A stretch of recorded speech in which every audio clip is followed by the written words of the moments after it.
Next on Newsmax Prime, Dr. Ben Carson on Baltimore. He practiced medicine there, and he has some ideas on how the city can heal in the wake of its recent strife. Plus, Jeb Bush doubles down on amnesty officially this afternoon. Then, 2 decades ago, there was the Concord Coalition. Now get ready for the Concord Connection. Newsmax Prime starts right now.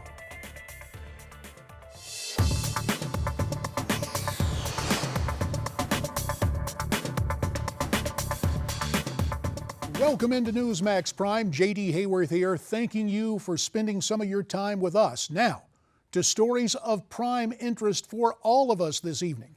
The situation in Baltimore generates a good deal of concern about the state of minority communities across our nation and their relationship with law enforcement officials. Earlier today, I sat down with Dr. Ben Carson to get his reaction. I asked him if he feels the issue is a race issue, a poverty issue, a police issue, or something else. All those components were involved.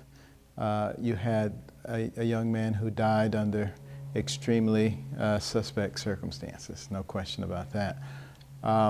There's a lot of poverty there, a lot of frustration, as there are in many of our inner cities across the country. And are there some police officers who are not above board? Of course there are, everywhere. Just like there are in medicine and pretty much any profession, even in the news profession. There are people who are not above board. So a combination of those things can cause trouble, particularly when you add to the mix outside agitators. And I believe that a large part of this was caused by that. And I was particularly proud to see that there were a number of people from the Baltimore community. A lot of the men, they came out and they stood between the crowd and the police to prevent, hostile interactions from taking place. Those are the kind of people that I'm familiar with in Baltimore. People who actually think and take responsibility.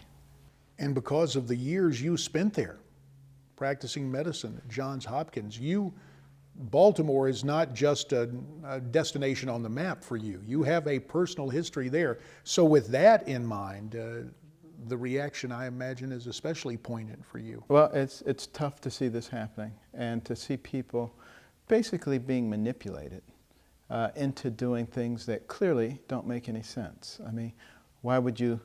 Here's a city that hasn't fully recovered from the '68 riots.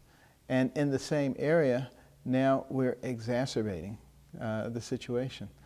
And yeah, it's painful to see that happen in any of our cities, particularly when we know that people can think beyond that and that they have people who are agitating them. But as I said, there are responsible citizens also, and they abound. And it's going to be important going forward for the responsible citizens to be able to respond quickly. Dr. Carson went on to say the breakup of the family unit in those communities is a major issue that must be dealt with as well. Against that backdrop, let's bring in our panel. Joining us now, Republican strategist Ford O'Connell, checking in from Newsmax Washington and from Newsmax New York, senior political contributor for Forbes.com, Rick Unger. Ford, do you agree with what Dr. Ben had to say? I absolutely agree. What happened in Baltimore was not so much about Freddie Gray, even though it is the police department with the 14th highest officers arrested over the last 10 years, but it's straight institutional failure across the board. And the number one problem is basically the breakdown of the family unit and the number of single mothers out there. And also it's the failed school system. But understand something. The Democrats have been control in many of these cities, and it's been their policies, and they control the police department, they control the city council, and the mayor's office. The Democrats need to start looking inward in a way to help the black community versus just taking their vote for granted. Rick, I want to get your thoughts about what Dr. Ben Carson had to say, but also it's interesting in terms of the political blame game.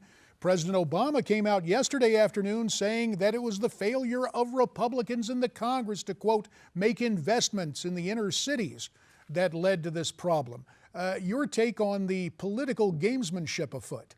Well, first, I'm going to congratulate Dr. Carson for not taking the bait and going the political route. I thought his explanation was both on point, correct, and he had a great understanding of it. And I don't get to compliment him that much, so I'm glad I do in this instance, unlike my friend Ford, who went right for the political. You know what? The president probably didn't need to say that yesterday.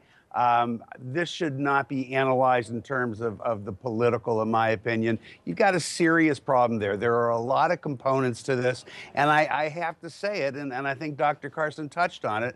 Part of it, certainly just a part of it, is some of the incidents of police behavior that have made the community there kind of afraid of them. I'm sure they have good Wait a minute, reason Rick, to be time afraid. out. Let me finish. I don't want to turn it into a political Why don't you let me argument, finish? but I'm Okay, going to let's say let him this. finish, Why- Ford. Then Ford, Wait a you'll minute, have hold your on, hold on. chance. Whether Time it's out, St. guys. Louis, Time Detroit, out. Baltimore, Atlanta. Hold on. Wait a The minute, wait a minute. No, Democrats have I run the controlled discussion, every Ford. aspect of the Hang on a second. institutions there. Hang on a second. Here are the rules. I have the power of recognition, and the anchor recognizes Rick Unger to finish his brief point. Then, Ford, Well, you can now jump in. Now I don't remember the point anymore. Ford, you just go ahead and finish out the segment.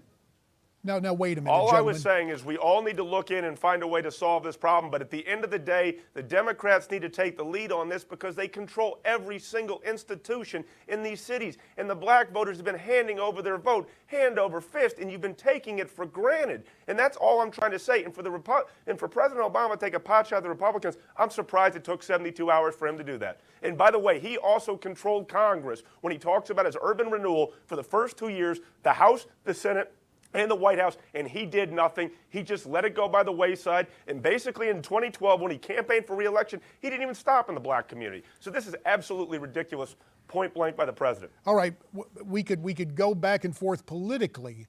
Rick, to your point about Dr. Ben Carson, as a non-politician, he is not going through the traditional mode. Will that have political advantages for him, being a non-politician as he contemplates a run for the presidency?